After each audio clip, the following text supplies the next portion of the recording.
ನೋಡಿ, ನಮ್ಮ ಸರ್ಕಾರ ಈ ಸಾಮಾಜಿಕವಾಗಿ, ಆರ್ಥಿಕವಾಗಿ, ಶೈಕ್ಷಣಿಕವಾಗಿ ಇಳಿದಂಥ ಎಲ್ಲನೂ ಕೂಡ ಗಣನೆಗೆ ತೆಗೆದುಕೊಂಡು ಎಲ್ಲರಿಗೂ ಕೂಡ ಸಾಮಾಜಿಕ ನ್ಯಾಯ ಸಿಗಬೇಕು ಅನ್ನುವಂಥ ದೂರದೃಷ್ಟಿ ಇಟ್ಕೊಂಡು ಅದರ ಒಂದು ತಳಹದಿಯ ಮೇಲೆ ಇವತ್ತು ನಮ್ಮ ರಾಜ್ಯ ಸರ್ಕಾರ ಕೂಡ ಹಿಂದೆನೇ ಜಾತಿ ಸಮೀಕ್ಷೆಯನ್ನು ಕೂಡ ಮಾಡಿದ್ದು ತಮಗೆಲ್ಲ ಗೊತ್ತಿದ್ದಂಥ ವಿಷಯ. ಇವತ್ತು ಕೆಲವು ಬೇರೆ ಬೇರೆ ರೀತಿಯಲ್ಲಿ ಕೂಡ ಜಾತಿ ಸಮೀಕ್ಷೆಯಲ್ಲಿ ಸ್ವಲ್ಪ ಮಟ್ಟಿಗೆ ಕಳೆದ ಬಾರಿ ಕೆಲವರು ಒಪ್ಕೊಂಡಿರಲಿಲ್ಲ. ಆ ನಿಟ್ಟಿನಲ್ಲಿ ಮತ್ತೊಮ್ಮೆ ಮರು ಸಮೀಕ್ಷೆ ಮಾಡಬೇಕನ್ನುವಂಥದ್ದು ಕೂಡ ಬೇಡಿಕೆ ಇತ್ತು. ಆ ನಿಟ್ಟಿನಲ್ಲಿ ಇವತ್ತು ಮಾಡಿದೆ. ಇವತ್ತು ಬಹುಶಃ ಇದು ನಮ್ಮನ್ನು ನೋಡಿಕೊಂಡು ಇವತ್ತು ಎಲ್ಲೋ ಒಂದು ಕಡೆ ಕೇಂದ್ರ ಸರ್ಕಾರ ಕೂಡ ಇವತ್ತು ಜಾತಿ ಸಮೀಕ್ಷೆ ಮಾಡಬೇಕನ್ನುವಂಥದ್ದು ಇವತ್ತು ಅವರಿಗೆ ಅರಿವಾಗಿದೆ. ಖಂಡಿತವಾಗಿ ಕೂಡ ಜಾತಿ ಸಮೀಕ್ಷೆ ಮಾಡೋದರಿಂದ ಅದರ ಜೊತೆಗೆ ಕೂಡ ಆರ್ಥಿಕ, ಸಾಮಾಜಿಕ, ಶೈಕ್ಷಣಿಕ ಸಮೀಕ್ಷೆಯನ್ನು ಕೂಡ ಆಗಬೇಕು.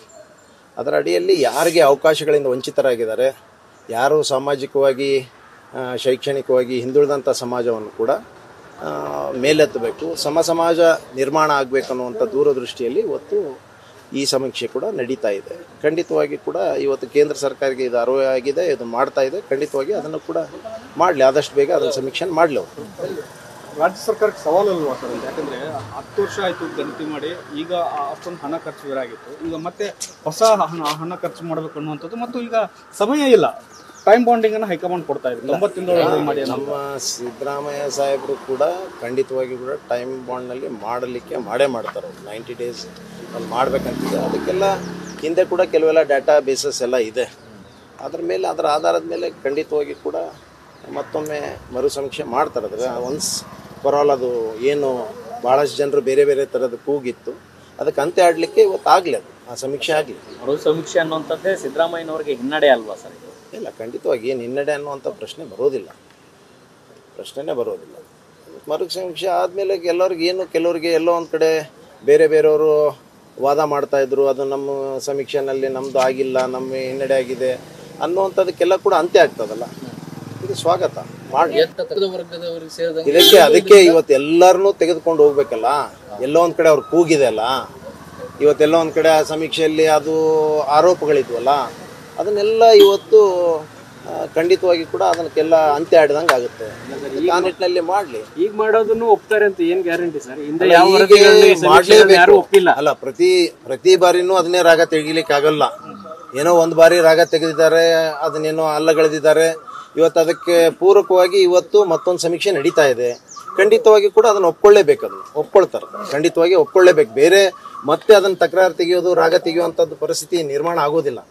ಆದರೂ ಕೂಡ ಯಾರು ನಾವು ಒಪ್ಪೋದಿಲ್ಲ. ಯಾಕೆಂದ್ರೆ ಪ್ರಣಾಳಿಕೆಯಲ್ಲಿ ನೀವು ಹಾಕಿದ್ರಿ, ಪ್ರಣಾಳಿಕೆಯಲ್ಲಿ ಹಾಕಿದಾಗ ಯಾರು ವಿರೋಧ ಮಾಡಲಿಲ್ಲ. ಅಫಿಷಿಯಲಿ ನೀವು ಘೋಷಣೆ ಕೂಡ ಮಾಡಿದ್ವಿ.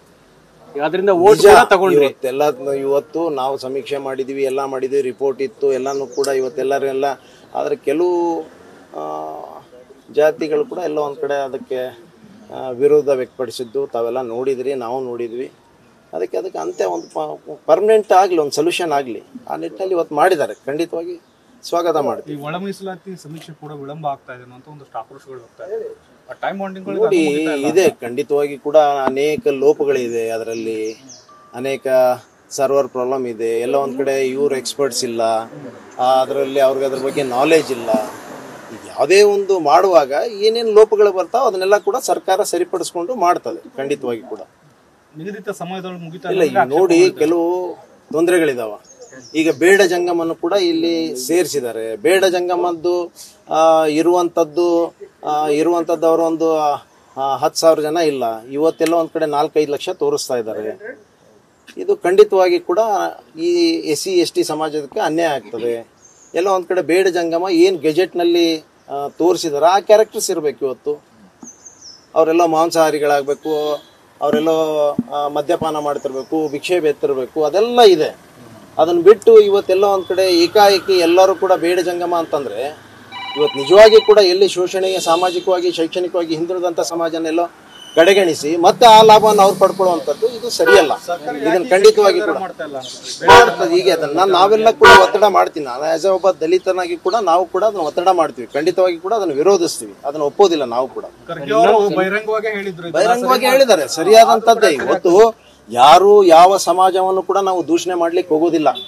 ಯಾವ ಸಮಾಜದ ಬಗ್ಗೆ ಕೂಡ ನಾವು ಆ ಸಮಾಜಕ್ಕೆ ಅದು ಸಿಗಬಾರ್ದು ಅನ್ನುವಂಥದ್ದಲ್ಲ, ಬೇಡಿಕೆ ಅವ್ರದ್ದಾಗಬಾರ್ದು ಇವ್ರದ್ದಾಗಬಾರ್ದು ಅನ್ನುವಂಥದ್ದಲ್ಲ. ನಮ್ಮ ಸಮಾಜದ ಪಾಲನ್ನು ನಮಗೆ ಕೊಟ್ಟಂಥ ಮೀಸಲಾತಿಯನ್ನು ಅವರು ಕಸಿದುಕೊಳ್ಳೋದು, ಬೇರೆಯವ್ರು ಕಸ್ಕೊಳ್ಳೋದು, ಒಂದು ಕಡೆ ಕೊಟ್ಟಂಗೆ ಮಾಡೋದು, ಇನ್ನೊಂದು ಕಡೆ ಕಸ್ಕೊಂಡಂಗೆ ಮಾಡೋದು ಆಗಬಾರ್ದು. ಆ ನಿಟ್ಟಿನಲ್ಲಿ ಇದು ಅದನ್ನು ಬಹಿರಂಗವಾಗಿ ನಾವು ಆಯಾಮದಲ್ಲಿ ಏನಾಗ್ತಾ ಇದೆ, ಇದು ವಿಳಂಬ ಆಗ್ತಿರೋದಕ್ಕೆ ರಿಕ್ರೂಟ್ಮೆಂಟ್ಗಳೆಲ್ಲ ಬೇರೆ ವರ್ಗದವ್ರಿಗೆ ನಮಗೆ ಏಜ್ ಬಾರ್ ಆಗ್ತಾ ಇದೆ ಅಂತ ಅವರು ಖಂಡಿತವಾಗಿ ಕೂಡ ಇದರಲ್ಲಿ ಕೂಡ ತೊಂದರೆ ಇದೆ. ಅದನ್ನು ಕೂಡ ಇವತ್ತು ಅದನ್ನು ಈಗ ಬ್ಯಾಕ್ಲಾಗ್ನಲ್ಲಿ ಏನು ತೊಂದರೆ ಆಗ್ತಾ ಇದೆ, ಯಾರ್ಯಾರು ಭಾಳಷ್ಟು ಜನರು ಏಜ್ ಬಾರ್ ಆಗಿ ಅವ್ರಿಗೆ ಆ ಅವಕಾಶಗಳಿಂದ ವಂಚಿತರಾಗ್ತಾ ಇದ್ದಾರೆ, ಅದನ್ನು ಕೂಡ ಸರ್ಕಾರ ಖಂಡಿತವಾಗಿ ಗಂಭೀರವಾಗಿ ಪರಿಗಣಿಸ್ತದೆ. ಉತ್ತರ ಕರ್ನಾಟಕ ಭಾಗದಲ್ಲಿ ಮಳೆ ಇದಕ್ಕೆ ಎಲ್ಲ ಸಿದ್ಧತೆಗಳು ಪರಿಹಾರ ಮಾಡ್ಕೊಂಡಿದ್ದಾರೆ. ಈ ಮುಂಚೆನೂ ಕೂಡ ನಾನು ಈ ಬಿಫೋರ್ ಇದೆಲ್ಲ ಆಗೋದಕ್ಕಿಂತ ಮುಂಚೆನೂ ಕೂಡ ಎಲ್ಲ ಅಧಿಕಾರಿಗಳಿಗೆ ಜೊತೆ ಕಮಿಷನರು, ನಮ್ಮ ಕಾರ್ಪೊರೇಷನು ಎಲ್ಲ ಕೋಆರ್ಡಿನೇಷನ್ ಮಾಡಿಕೊಂಡು ಎಲ್ಲ ಇಲಾಖೆಗಳು ಕೂಡ ವ್ಯವಸ್ಥಿತವಾಗಿ ಅಲ್ಲಿ ಯಾವುದೋ ಮುಂದಿನ ದಿನಗಳಲ್ಲಿ ಅವ್ರು ತೊಂದರೆ ಆಗಬಾರ್ದು ಅನ್ನುವಂಥದ್ದು ದೂರದೃಷ್ಟಿ ಇಟ್ಕೊಂಡು ಇವತ್ತು ನಾನು ಆ ಭಾಗದಾಗ ಭಾಳ ತೊಂದರೆಗಳಿದ್ವು. ನಾನು ಬರೋದಕ್ಕಿಂತ ಮುಂಚೆ ಅಲ್ಲಿ ರಾಜನಾಲಗಳೆಲ್ಲ ಕೂಡ ಮೇಜರ್ವಾಗಿ ನಮ್ಮ ಸಿಟಿಯಲ್ಲೇ ಪಾಸ್ ಆದಂಥದ್ದು. ಅಲ್ಲಿ ರಾಜನಾಲಗಳಿಗೆ ಯಾವುದು ತಡೆಗೋಡೆಗಳು ಇರಲಿಲ್ಲ. ಹೀಗಾಗಿ ಪ್ರತಿ ಸರಿ ಒಂದು ಸಣ್ಣ ಮಳೆ ಆದರೂ ಕೂಡ ಇವತ್ತು ಮನೆಯಲ್ಲೆಲ್ಲ ನೀರು ಬರುವಂಥ ವ್ಯವಸ್ಥೆ ಇತ್ತು. ನಾನು ಬಂದ ಮೇಲೆ ಅಲ್ಲಿ ನೂರಾರು ಕೋಟಿ ದುಡ್ಡು ಖರ್ಚು ಮಾಡಿ ತಡೆಗೋಡೆ ನಾಲಾನ ನಿರ್ಮಾಣ ಮಾಡಿದ್ವಿ. ಆದರೂ ಕೂಡ ಇವತ್ತು ಮೊನ್ನೆ ಬಹಳ ದೊಡ್ಡ ಮಳೆ ಆಗಿದೆ, ಅದು ಯಾವತ್ತೂ ಕೂಡ ಆಗಲಾರ್ದಂಥ ಮಳೆ ಆಗಿದೆ. ಅಲ್ಲಿ ಒಂದು 2 ಲೋ ಲೆವೆಲ್ ಬ್ರಿಡ್ಜು ಇರೋದರಿಂದ ಇವತ್ತೇನೋ ಒಂದು ಹೈವೇ, ಅಲ್ಲಿ ಬೈಪಾಸ್ ಹೈವೇಯಲ್ಲಿ ಒಂದು ಹೈ ಲೆವೆಲ್ ಇದು ಬ್ರಿಡ್ಜ್ ಫ್ಲೈಓವರ್ ನಡೀತಾ ಇದೆ. ಅದು ಲೋ ಲೆವೆಲ್ ಬ್ರಿಡ್ಜನ್ನು ಕೂಡ ಡೆಮಾಲಿಷ್ ಮಾಡಿ ಅದನ್ನು ಹೈಟ್ ಮಾಡಬೇಕಾಗಿದೆ. ಇವತ್ತು ಅದನ್ನು ಕೂಡ ನಾನು ಇನ್ಸ್ಟ್ರಕ್ಷನ್ ಈಗಾಗಲೇ ಹೋದ್ಮೇಲೆ DC ಅವ್ರನ್ನೆಲ್ಲ ಕರೆದು ಒಂದು ಮೀಟಿಂಗ್ ಮಾಡಿ ಅದನ್ನು ಕೂಡ ಸರಿ ಮಾಡುವಂಥ ಕೆಲಸ ಮಾಡ್ತೀವಿ. Thank you. ನ್ಯೂಸ್ ಫಸ್ಟ್ ನಿರ್ಭೀತಿಯಿಂದ ನಿಮ್ಮ ಪರವಾಗಿ.